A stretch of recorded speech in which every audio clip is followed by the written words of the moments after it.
Athlete Builder back at it. It's the Jim and Jim show today. As always, we're brought to you by the AEA Institute and the Mental Edge Academy Performance Software. Hit me up if you want to learn more about that. That's what we're going to be about. Today we have my guy Jim Artman, Army Ranger, sniper, business owner, author, all around good dude.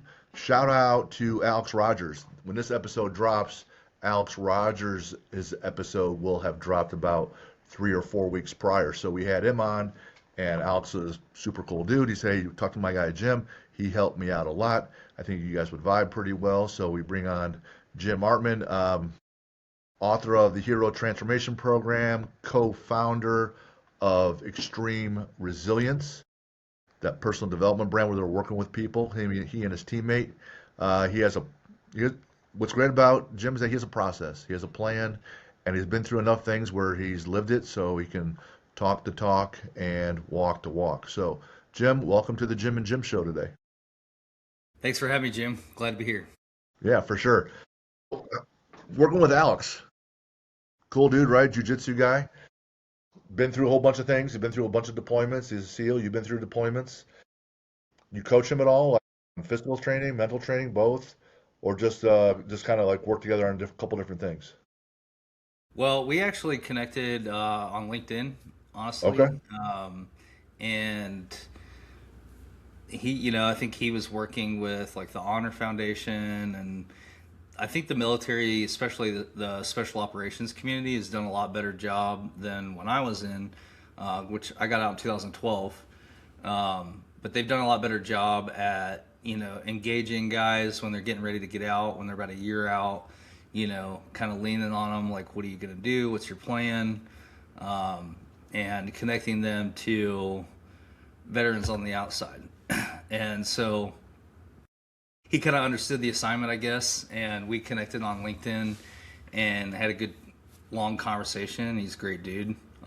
When I spoke with him, I think he was about 30 days from getting out of the military, and so I just wanted to be there to support him, let him know like, hey, it's going to be weird for a while, expect that, and just try to help him have at least a little bit softer place to land, because it is a little bit of a shock when you get out, especially being in a special operations community where standards are high, the mission is clear, task and purpose is crammed up your ass. But then when you get out, it's like, okay, now what? But he's been doing great, man. He's had a mission. He's in school. He's doing great with combat jiu-jitsu and getting some of his own fights going, and working as a coach with us. So that's really cool. Awesome. A couple things there, in the athlete builder model, and it's not just my model, but others, one of the components is teammates. And whether you connect, like you guys haven't met each other at all in the military, but you met afterwards, via LinkedIn, then can you work together? And success leaves clues. And if you find someone else who has some experiences that you haven't had, but you want to, find that person, whether it's a coach or mentor or just a friend, and befriend that person to get some advice. Once you have that information, then you can, move forward. And then you talk about mission and purpose, having that next why, which is hard.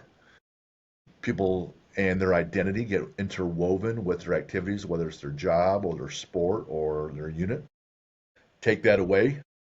You have a career-ending injury, you get fired from your job, you finish your deployment, and you don't re-up.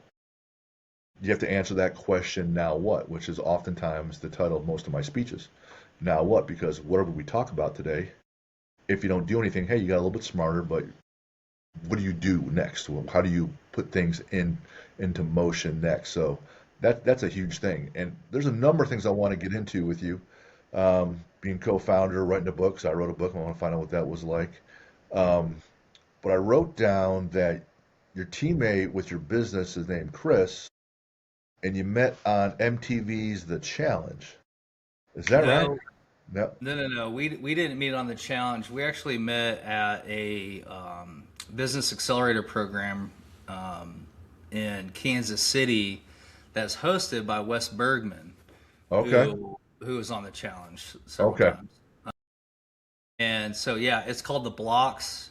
And it's kind of like, it was all filmed for like a show. And it was like kind of the mix between Real World and Top Chef, but for business. And so we're all living in a big house together, drinking from a fire hose every single day on like digital marketing, SEO, fundraising, and then competing against each other and business knowledge. So that's where Chris and I met. We were both doing completely different businesses then, but we had a shared passion for personal development, mental health. Both of us had been through some things ourselves. His dad was a retired Navy chief, did 30 years in the military. Yeah, after it was a few years later, we had stayed in contact. I actually had shut my previous business down to move to North Carolina, and that's when we started Extreme Resilience. Gotcha. How did the show go for you guys? I mean, it was all right. I think a lot of us like to believe that we were like pre-famous, but I don't know how well that show is really taken off. I think it's a lot more difficult to get things on some of these streaming platforms like Netflix and Amazon. Did you learn anything from the experience? Oh yeah, absolutely. I was as Wes would probably refer to people as kind of like a space cadet when it came to digital marketing and how to do that when I first got there. And so that was probably like 2016, 2017, maybe 2017 when we went and did that. So since then, yeah, I've developed those skills quite a bit. Nice. Yeah. So you and Chris worked together on a new project, Extreme Resilience. Walk me through how that whole idea came to be. Well, actually, initially, we had discussed, well, he kind of came to me wanting to maybe put out some supplements because I'm kind of a nerd when it comes to supplements, nutrition, molecular biology, functional medicine stuff. But that didn't last long because that's a very saturated marketplace. Trying to get any kind of supplement products off the ground without having, well-established organic audience just seemed like, impossible. So we kind of took a step back from that to look at well, who is our audience? What is our philosophy? What do we believe in? What do we want to rally people around? And that's kind of how the personal development brand of Extreme Resilience came to be.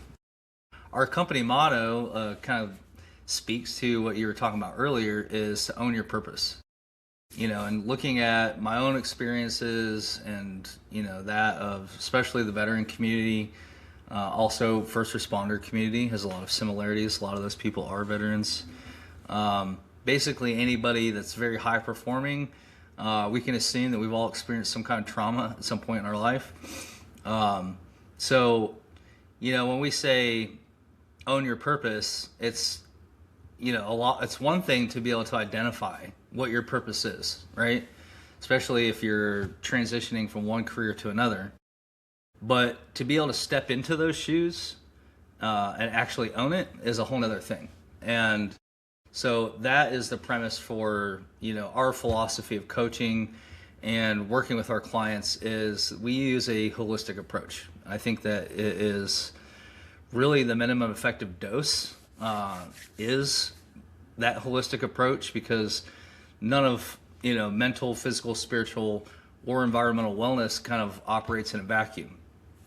If, you can be mentally tough at pushing yourself through a workout, but how's that mental toughness coming into play in your ability to manage relationships, or work through, adversity, things like that. So we shifted from products to let's build an audience and a community around this idea. And one of the first things we did was create the Hero Transformation Program. And it's unique. It came from basically, tons of research and looking into resiliency and realizing there was no like real consensus on how you would define resilience, because it really matters who you're talking about, right? Like resilience for some inner city kids in Brooklyn means something way different than indigenous tribes in Australia, veterans, women, different races, cultures, things like that.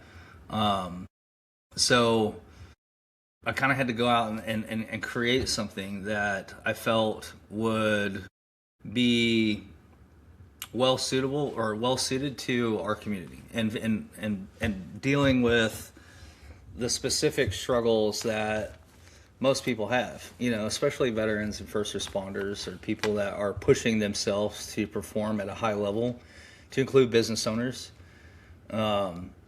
So, looking at mental, physical, spiritual, environmental wellness is like, 4 areas that are all going to be, those are all 4 areas that we have some level of control over, right? We can curate an environment that supports our wellness and supports our goals.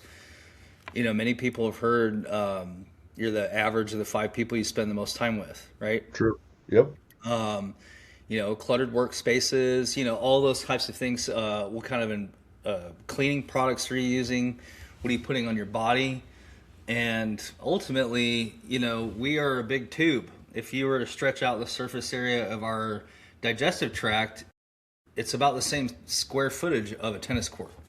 So that puts the tube that goes through us as our biggest interface with our environment. So going back to like, what do we have control over? That's kind of what I focus on is, I've created a survey that allows everyone we work with to kind of do an audit of resilience characteristics in those areas.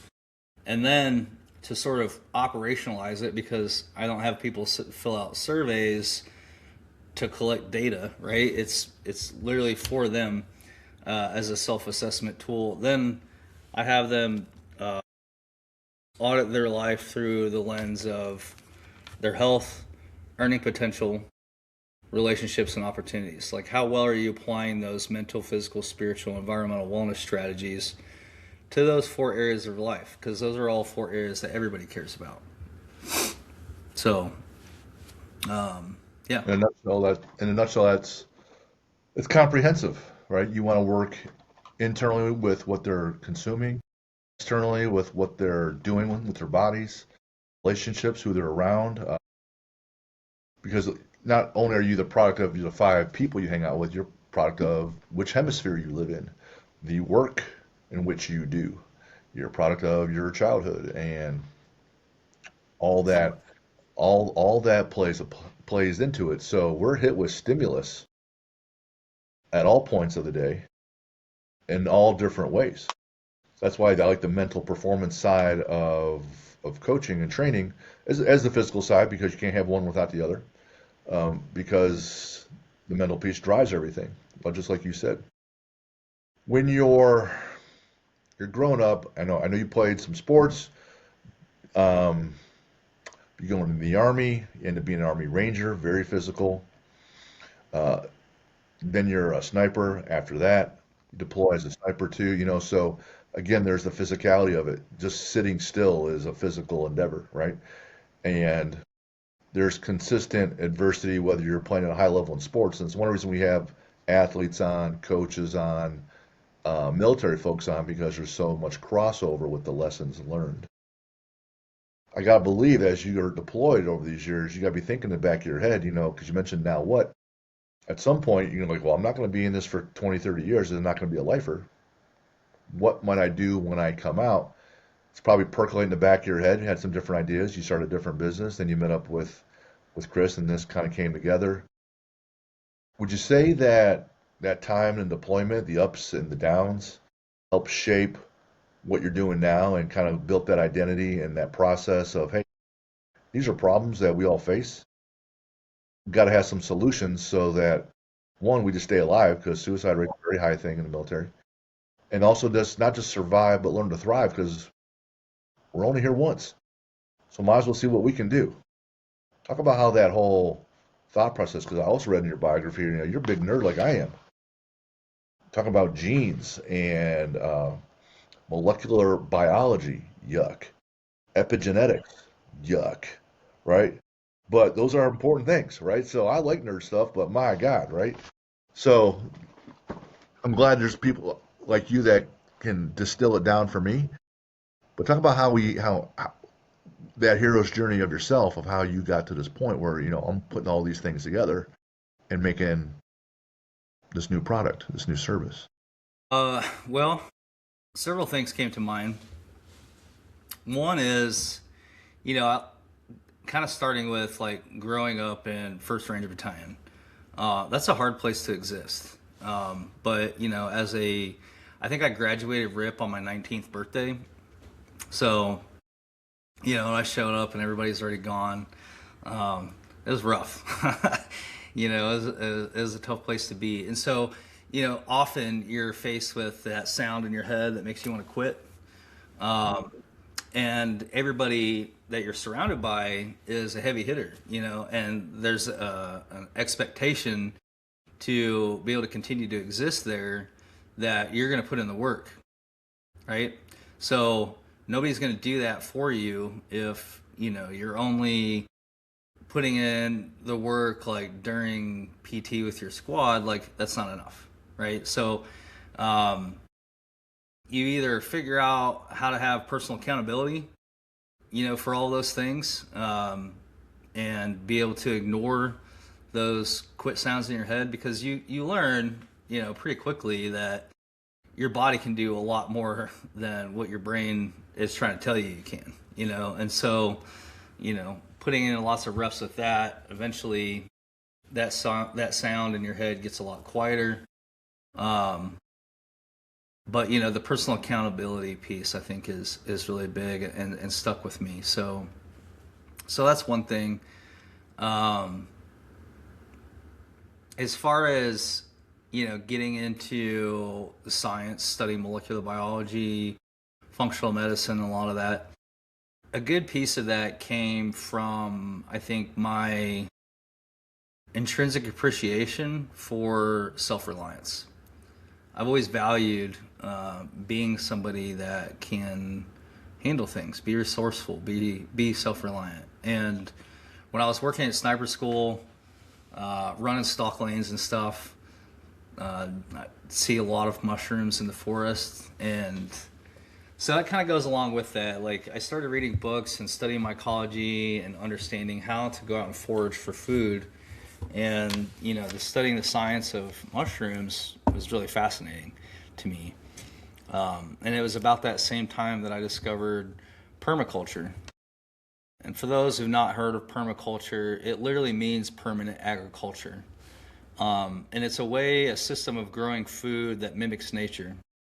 An example I like to give that makes it pretty clear is like, if you imagine a forest, like nobody's out there watering stuff, fertilizing anything, yet there's, incredible biodiversity and everything is thriving. So it's paying attention to nature and, kind of mimicking how ecological systems kind of achieve that balance through nitrogen fixing species, other species that attract pollinators.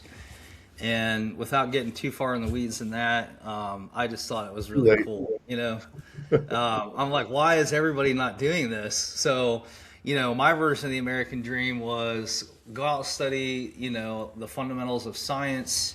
So that way I wasn't just regurgitating what other people said, but I truly understood how to build soils, how to grow fungi, how to grow food sustainably and healthy, and teach it to other people. And that just sounded like a lot of fun for me. The functional medicine piece didn't really grow until after I was in college and started experiencing some pretty bad PTSD symptoms. It was at that point I was working at a nutrition store, learning, how all these different vitamins work and minerals and their mechanism of action, and dealing with some pretty bad depression and, stuff like that. And I discovered Mark Hyman's book, The Ultra Mind Solution. And man, it was like an incredible aha moment. It just really lined up with how I feel, the things that I value about personal accountability, and it was empowering to know that, I could be in control of my health. And so, yeah, I just became obsessed with root cause medicine, food as medicine, and learning how to heal the body by paying attention to inflammation, because inflammation is oxidation. That's what damages us. Eating food, breathing, just being alive, we're always constantly combating oxidation.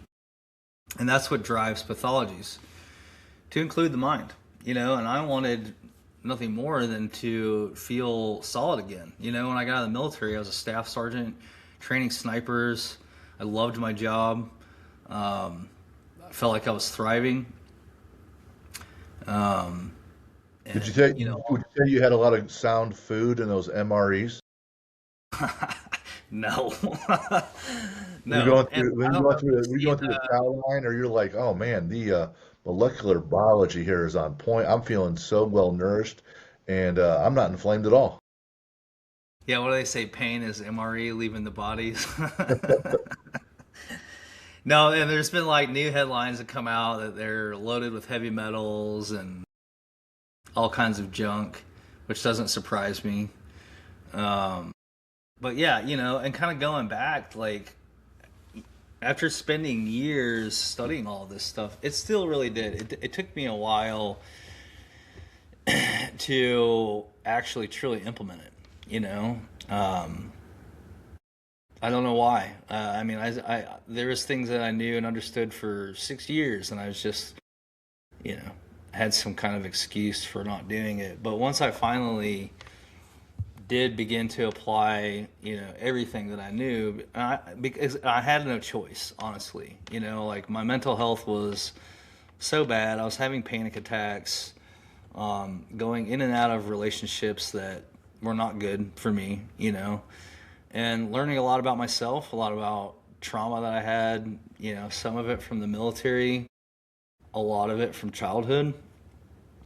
And I think developing some awareness around that really helped me move forward too.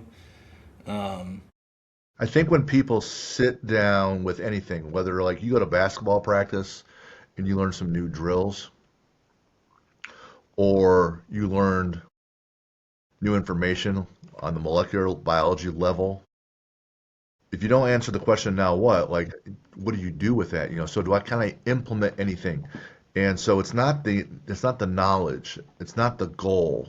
Tim Ferriss has said goals are for losers, systems are for winners. So yes, I've learned this. If people, I think they just go from next task to next task because, well, I know I've done that, and I don't sit there and stop and answer the question, now what? Do I want to implement this? I've learned box breathing. Do I want to implement that? Cold therapy. Do I want to implement that? Yes. Okay. What does that take? Do I need to pay for a tub?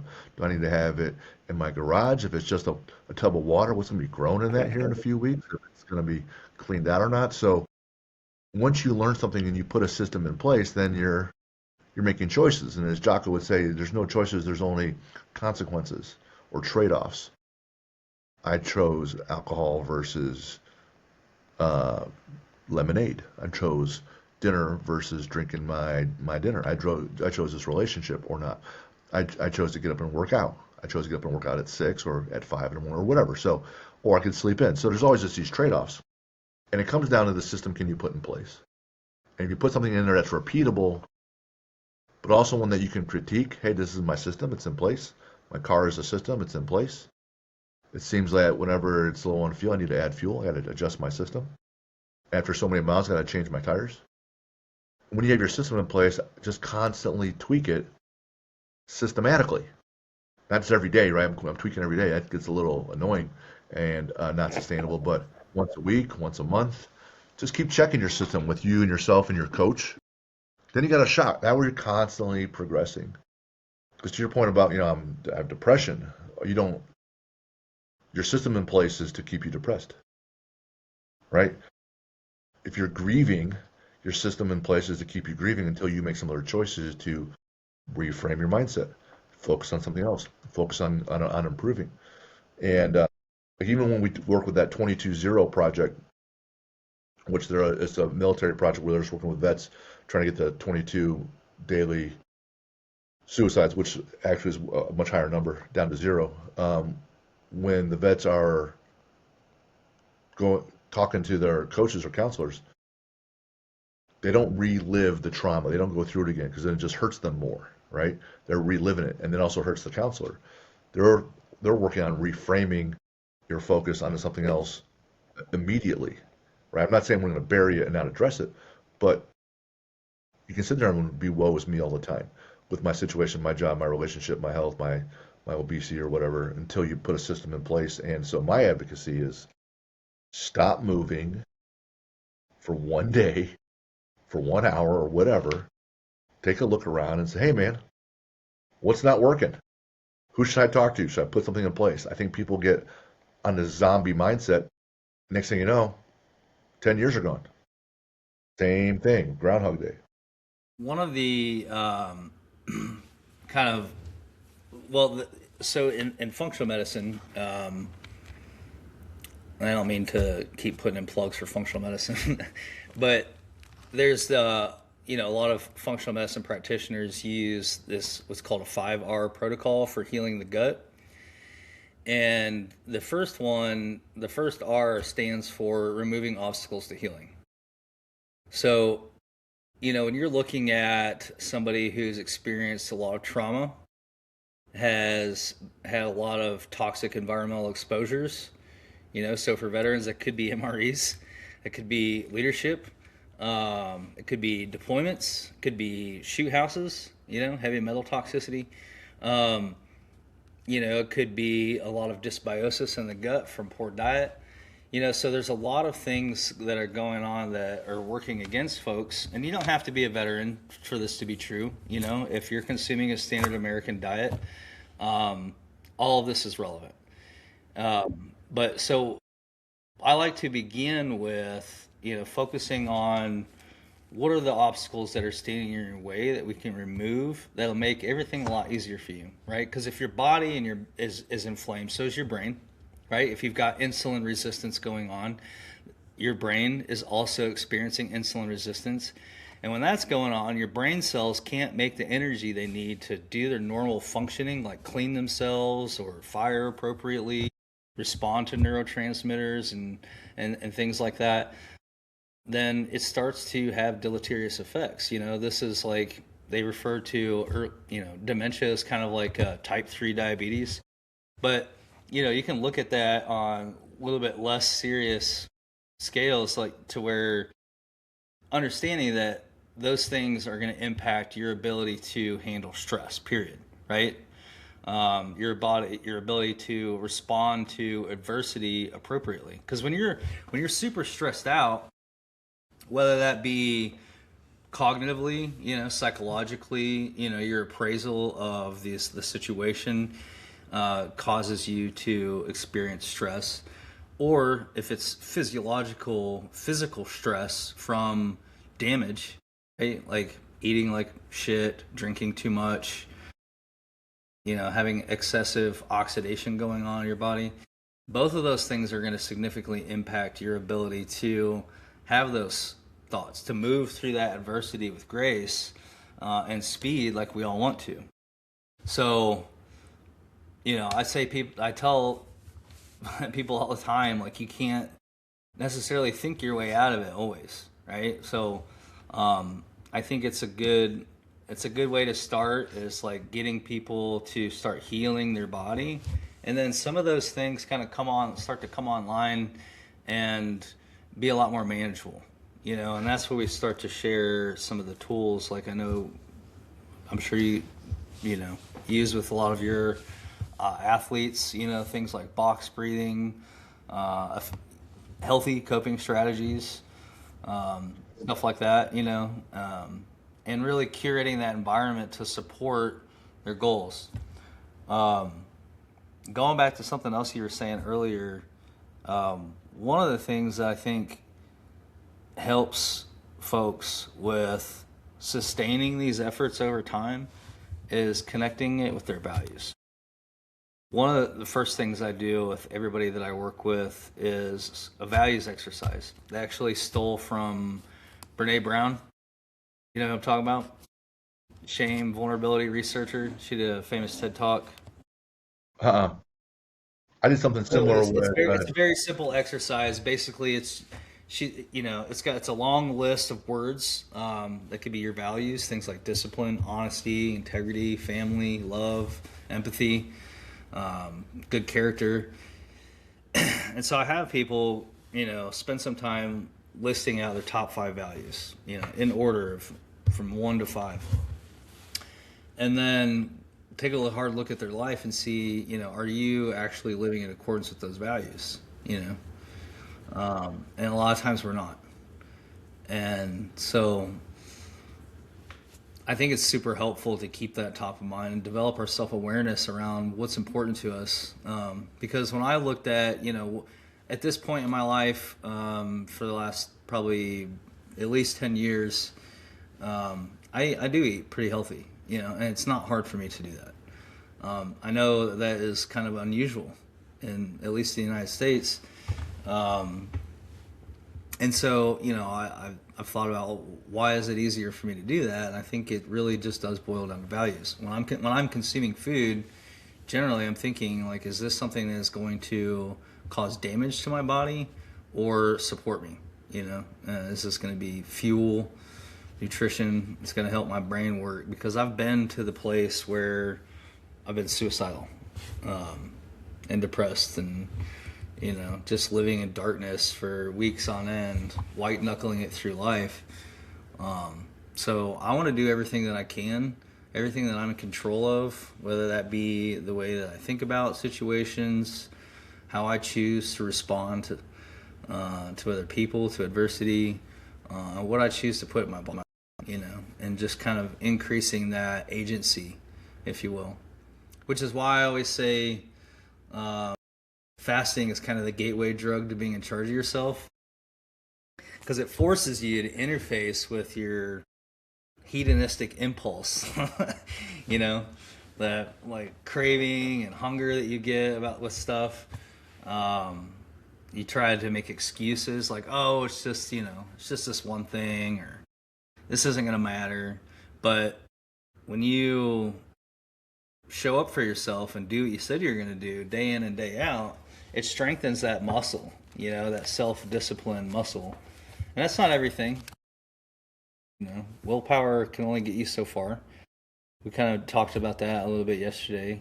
Habits, having non-negotiables in place, are helpful too. But yeah.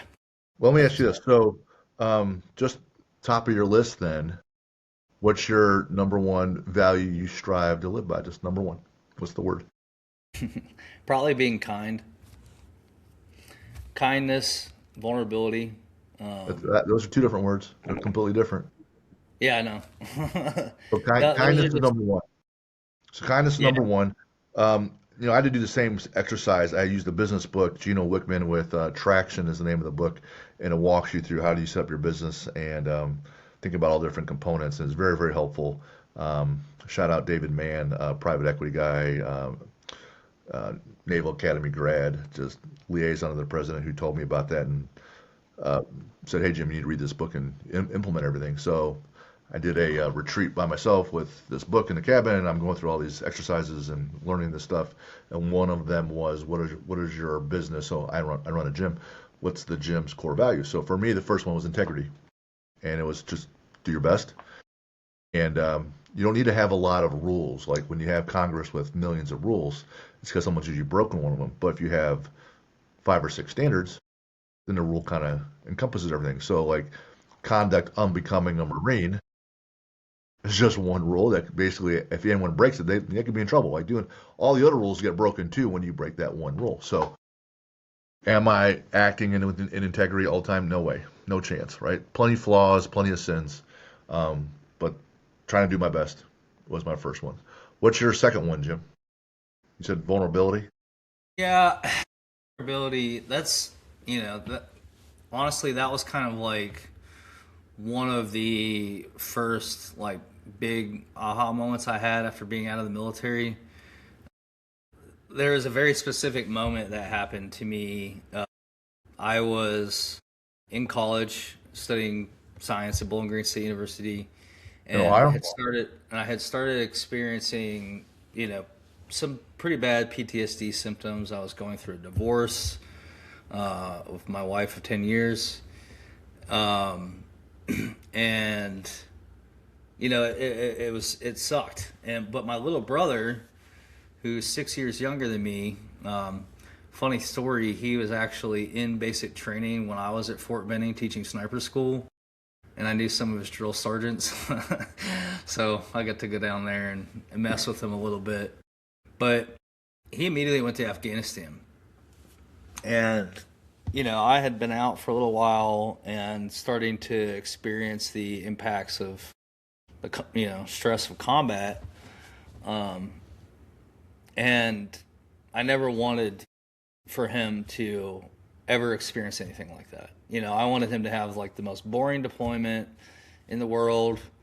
And then I got a phone call that, from their family readiness group that their patrol had been attacked, and they said that he was fine. They thought that's how it always goes. It's any veteran will tell you that's been deployed. Like they'll call your wife while you're out and like, oh yeah, somebody got hit. We don't know who it was, but yeah, we'll let you know when we hear more. And then it's Perfect. 2 weeks before you can get back to the base to let her know that you're okay. Well, so I had just got that phone call, and then my roommate at the time was watching some movie, and there was a scene there that just kind of triggered me, and I started having a panic attack in my front lawn. I like went outside, like sobbing, snot pouring out of my face, and I couldn't stop for. I mean, it was probably like 45 minutes. I was out there, just kind of like on my hands and knees, and I noticed myself starting to get really angry, just pissed off that I was feeling this way, and my thoughts were immediately going to like, I want to go back in, or, I could have taken jobs, for companies like Triple Canopy, Blackwater, doing similar stuff for the State Department overseas and making good money. And so I was like thinking, why is that coming up right now? And I realized that I wanted to go back into that because it was easier. It was easier than facing what I was facing in that moment, I was good at it. I didn't have to deal with all this feelings bullshit. And I could just go do that. But I knew it was a cop-out. Wasn't there a little bit of a And revenge piece there too? If your brother is in harm's way or gets killed, like you want to go back and inflict pain? no, No? Okay. no, I don't think it was that. I think, that situation just kind of like elevated my emotional fragility, if you will, at the moment. But no, I was just, I was afraid of vulnerability. Like that kind of became this theme that I noticed when I first got out because I was pretty emotionally numb. Probably from training, from combat, from my childhood. I was really good at compartmentalizing things. So whenever my safety or vulnerability was threatened, I became like a robot. Like you can't even touch me right now. Which sounds great, but in in It's a de- relationships with people that you it's care a about. When you can't even access your emotions, it's not good, you know? it's just a defense So, mechanism because you're worried about being left or abandoned or alone. absolutely. Yeah, so that was, one of the first things that I began to focus on is like I wanted to select for my ability to be vulnerable, embrace it, lead with that. And that was a big part of my healing journey. And to this point now, I really truly believe that, especially as a leader, that vulnerability is a form of leadership. Because you're demonstrating the kind of behavior that you want your employees or staff to be able feel comfortable at being. It helps you work through problems in the workplace more effectively. The main thing there when you're leading like on a team and why being vulnerable is a leadership quality is because it builds trust. If you're supposedly always perfect, everyone knows that's not true. That's not true. So if you're always trying to act like you're perfect and I know it's not true, then you're lying to me at some point, right? You're selling me something that's not true. So then I don't trust you as much because you just lied to me. If you say, hey, this is my best guess, here's why, here's what we're doing, could be wrong. Or whenever you do make a mistake, well, man, shoot, that was a fuck up. All right, that was bad. So you show that you're not above making mistakes, but you also point out that, hey, this is the mistake, and now we're correcting it immediately. When you guys make mistakes, we want to correct them immediately. Don't hide them because then we're in the second iteration of being on the wrong path. So that being vulnerable creates tremendous trust because, hey, man, I'm not perfect, but we're still going to be striving. It enables other people to be imperfect. No one's worried about that. Lets them play more loose, lets them play fast, if you will, because it makes sense. Kind of like the cold plunge for your brain, Yeah, right? 'Cause right. like when you intentionally jack up your adrenaline hormones by jumping into cold water when everything's fine, you're not psychologically being stressed, by something, then you're starting to teach your body like it's okay to feel all of this adrenaline and it not be a threat, right? So I think putting in those reps of vulnerability allows you to um, be open to experiencing love, which is very healing. My second core value was discipline. So we want integrity, doing your best, discipline, doing it all the time, even when you don't want to. Third one was teamwork. No one gets there alone. So I want to do my best all the time and get those around me better and utilize them to get me better for whatever my mission is in life, whether it's a relationship, training, strength and conditioning athletes, CrossFitters, powerlifters, football players, whatever. Do you have any other words that are on your core value list? Because mine are at top of mind. They're painted on the wall in my gym. They're on my license plate, wrapped around it. They're on my signature and some of my emails. Man, I have a lot actually. You said four or uh, five. I have six plus a overall theme, but um, well, it's just like throughout my life, I've collected these concepts that have become so important to me that I try to keep top of mind, so that way I don't lose sight of reality. One of those things is that life is full of choices. Everything is a choice. Um, our life is a perfect historical record of the choices that we've made, which is a reflection of our own self worth and what we believe what we're capable of. But yeah, I think keeping that, staying cognizant of the fact that everything's a choice is a big one. Um, I can tell you what my next one is. It's Kaizen.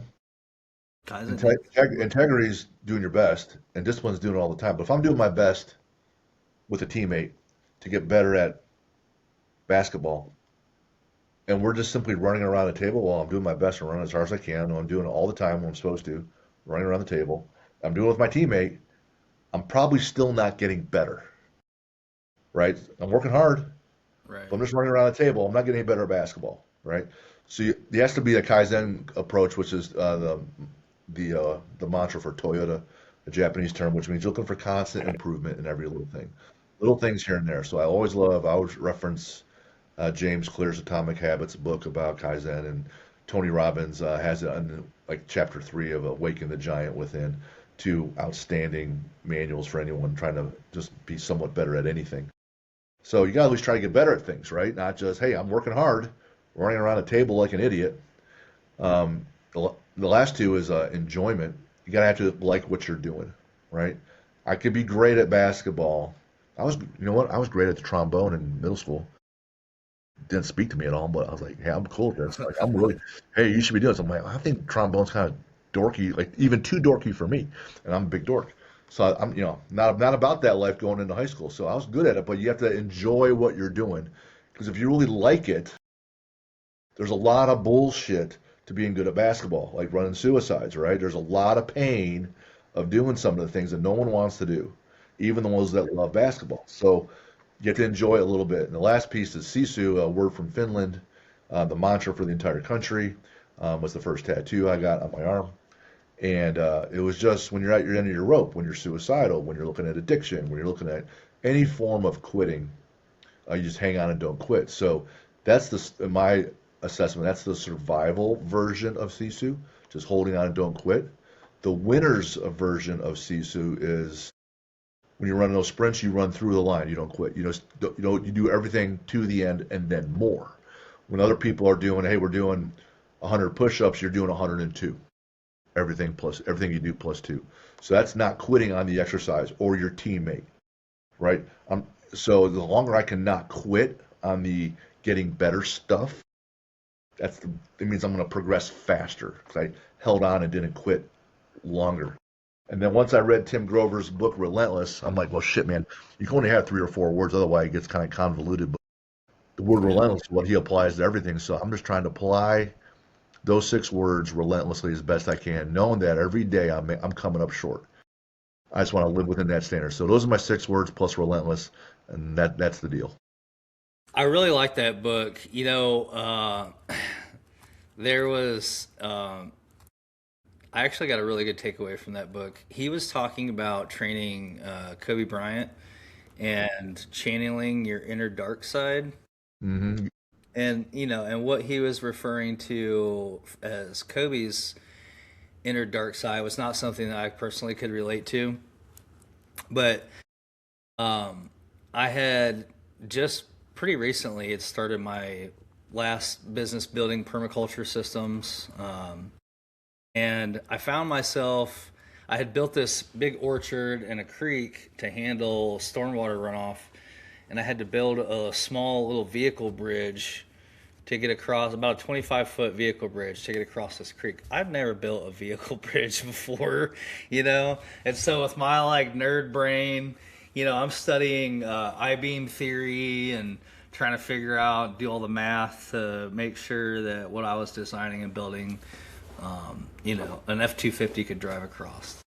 And I don't know. I kept finding myself second guessing myself over and over again. But then I started thinking about that book, and all of a sudden what Tim Grover was saying in there made a lot of sense to me. I was like, because my inner dark side is, I'm not afraid to, and the easiest way for me to explain it, I'm not afraid to get in the car with strangers. Because I can fucking handle myself. I'll put I've done it. I was a sniper in the Army. I'd go out with a couple other guys and march off into danger, and it's because I trust my own ability to get me through it, so I'm not saying, hey, we should all go hop in cars with strangers, but it's that tenacity, that lack of fear to go off and try to do something that I'm not really sure how to do, and I'm not going to let that get in my way of doing it. And so that was like a cool moment for me, because I'm like, that's what he was talking about, I think what's great about that book or another book, or you read the Bible, it's, there's what's written, and there's how someone interprets it, and there's how someone else, interprets it.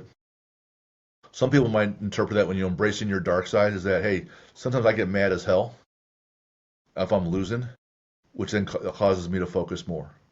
And I don't need to be sit there raging like Darth Vader, all hate all the time. But sometimes I get mad, and it does help me focus. For others, maybe your dark side is that you've had enough reps where you've been in life-threatening situations, and you're trained enough that you can physically handle yourself with your hands or weapons. So you can handle things like that, or the fear of the unknown. So making that bridge that your 250 can drive over. Me, I leverage the teamwork core value I have, and I'm like, I'm gonna call someone else who's better at making a bridge and say, hey, you go make that bridge, I'll pay you this. I'm gonna do something else that I'm better at. I don't Yeah. want to. I'm not great at everything. I'm only great at a couple things, and those things are real small. I don't know if I'm even great, but I'm definitely not great at building things. But yeah, could I get the books out? Could I take the YouTube videos? Could I have someone, next thing you know, everything's going great until my truck is halfway in the river, so Well, it's especially when it comes to business, it's like business is absolutely the hardest thing I've ever done. I've crashed and burned. I've been pushed to tears because I wasn't sure if I was going to make payroll in 3 days for all these guys that I cared so much about. sure. Um, it can be really really hard, but just kind of embracing the idea of just leaning in to. 'Cause in my experience, as long as you just like, it's kind of like when you're running. When you go for a run, you kind of like have that just enough lean to keep you having to take another step forward.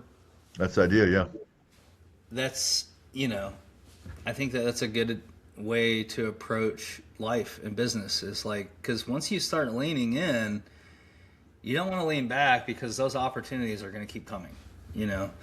And if you start second guessing yourself and getting scared and back off, then those opportunities are going to pass you by. So Well, when you're that's when you're training yourself, either in the weight room or you're going on a long ruck march or just doing things that are physical, what do you listen to? you're probably going to laugh at me, but if it's like running, where there's like a kind of cadence to it, I really like EDM. Okay, For some reason, when I'm listening to EDM when I'm running, like I'm not paying attention to my breathing at all, and I seem to just like not get tired. Like I don't focus on it, and then as it picks up, I run faster, and I kind of enjoy that. But if I'm lifting heavy, some usually some kind of like metal or something. I'm like was born in '86, so I like a wide range of music. From heavy metal hair bands and to stuff like August Burns Red, Children of Bodom, some Swedish speed metal. when I sometimes when I run outside, back when I was in my running days, a lot of times I listen to nothing, especially if I'm in the woods. If I'm on the road, I usually listen to whatever. Lately, when I lift, I just listen to country. I just stay kind of calm while I'm pushing. If there's a moment where this next piece is really aggressive, and there's a few songs I'll listen to specifically, and something that was heavy or intense or tremendous pain. So otherwise, I'm just kind of just staying in my head. A lot of times when I lift, I've listened to nothing, just being my own thoughts. Or talk to my training partner. What's a bucket list adventure you haven't done yet you want to do? Probably do some. I would like to travel through Indonesia quite a bit. Like go from the south to the north. I'm a huge foodie person. I love food. There's probably more diversity in their chow than anywhere else. Um, so that'd be pretty cool. Doesn't have to just be there, but Asia in general. Um, I would also like to, man. So I decided to go into Ranger Regiment as a 14-year-old because my uncle Paul that died when I was 14, he loved Army Rangers, and I was being groomed to go into the Air Force and become a fighter pilot. Still kind of wish I would have done that, but he saw that. He was like, you don't have to do that, right? And he sat me down and showed me this book about Rangers, and he just thought they were so cool. And when he passed, I decided to honor him by going that route. Gotcha. Um, Do you have a sports movie you like? Sports movie. Does racing count? Yeah, for sure. What's that? What's that new movie that came out? Well, kind of new, Formula One. where not the one with Brad Pitt, the other one with the kid, um, where they let Okay. him compete to become a Formula One racer. I don't know. I had to see It that. was Gran Torino, or not Gran Torino. Definitely What's the not name of Gran that game? Torino. Um, Gran Turismo. Oh, there it is. Okay. Yeah, How yeah, yeah. about I know you don't watch sports that much. Is there a sport that you would watch? Rugby. I actually really like rugby a lot. I played. That was the last sport I played. I played up until Did you play a BG? probably about 4 or 5 years ago. I separated my shoulder. I have a torn labrum still, um, and I tried to work through it, and it just every time I'd spear somebody into the ground, I was putting my shoulder back in the socket. So When you went to BG, was it the one in Ohio? yeah, yeah, yeah. Almost everyone in my family went there except for me. I went to Purdue. We're all from born and raised in Cleveland. So It's a BG great is, school. It was a great place to study science, honestly. and they have a really good rugby team. And Yeah. so the Haka, do you know what that is? Uh huh. The Haka is the All Yeah. Black chant Yep. before their rugby matches. So that's the English and the native language version of the Haka I have written out on the wall in the gym. Nice. It's pretty sweet. I Do you was have an literally athlete just you showing that to my wife a few days ago because I don't know. I saw something on the internet that reminded me of it. It's I, vicious. I watched this Polynesian country's high school. It's a private school, and one of their main teachers that all the student body loved passed away. And so, in the funeral procession that day, when they're in the hearse, cars are proceeding. That hearse and the other cars along with it proceed from the ceremony into the parking lot at the high school grounds. All the students are out there from like I think it's middle school and high school in their uniforms. So there's hundreds of students out there surrounding the driveway as this hearse pulls in, and those kids lead off with the haka. It's Nice. not just for New Zealand, right? All Blacks. It's for the country and other Polynesian countries as well. So this hearse is pulling in and it stops, and they perform the entire thing. And when they're done, then the hearse proceeds to its final destination. Do you have an athlete you like? And if not, it's okay. Alex Rogers. I went. Me and Chris went and saw him fight out in Long Beach not too long ago. That was fun. Nice. How about Yeah. you have a book you recommend? Yes. Probably. Probably the book that I recommend the most to people is by Dr. Alberto Villoldo. It's called Grow a New Body. He actually just put out a new one called Grow a New Brain. I haven't read it yet, but for anybody that's like, interested in mastering, their biology through fasting and nutrition and all that stuff, excellent book. And plus, if you never heard of him before, he's a psychiatrist, medical anthropologist, and trained shaman. He spent probably 30 years or so at this point traveling to Peru and studying under the tutelage of their shamans. And he's got several books, but in that book, he introduces the subject or topic of shamanic soul journeying. And out of all the different types of therapy that I've been through, I think a lot of it has to do because, very intellectual, analytical type brain, where I'm like, figure out what it is and try to fix it. Well, like, when it comes to matters of the psyche, like, that's not how it works. You can't just, like, use your thinking brain to fix it. And so, shamanic soul journeying is just this, this series of meditations, this practice, and it becomes this, like, sort of esoteric, like, process that dismantles your ability to try to think your way out of it. Um, Gotcha.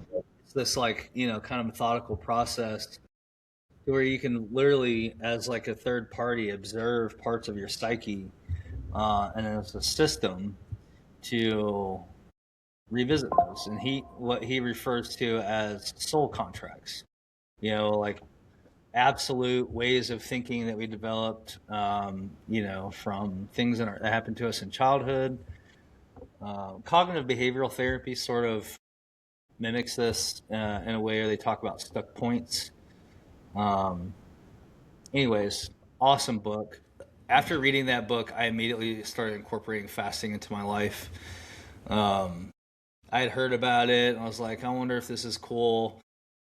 I experienced pretty much a complete transformation the first time that I pretty much followed that book to a T. I didn't buy all the supplement recommendations, which aren't really required. Gotcha. Okay. Couple left. What's your favorite lift? My favorite lift, probably either deadlifts or squats. Okay. Do you have a quote for us? A quote? Yes. My favorite quote is by Nelson Mandela. After I got out of the military, trying to just wrap my head around civilian life, this one really stood out to me. And he said, to be free is not merely to cast off one's chains, but to live in a manner that enhances the freedom of everyone around you. And, as somebody that, grew up learning unconventional warfare and valuing free agency and autonomy, that just kind of became sort of my moral compass, right? It's a very binary way to think about it. Like, I don't want to take away from somebody else's freedom with my actions or decisions. Gotcha. Where can people find you? I'm on social media, LinkedIn, James Artman. I do the majority of my writing there. It's kind of a creative outlet for me. I don't post a lot other places. You can also find me at our website at extremeresilience.net. We do have a school community as well, Hero University. And pretty soon, I'm almost finished building an app called Pulse that will be a pretty comprehensive fitness and coaching marketplace app. Nice. We'll be putting that out soon. Well, James, man, I really enjoyed it. Learned a lot today. I appreciate the whole time and conversation. Time well spent, plenty of value there. So thanks so much. For those who want to continue to email us, info@athlete-builder.com. Again, we're powered by the AEA Institute. So all your mental performance training, when you're talking about putting a system in place to improve your mental performance, well, I have that. So get a hold of me for that. Jim, man, appreciate it so much, man. Have a good one. Yeah, you too, Jim. See ya. All right, see ya.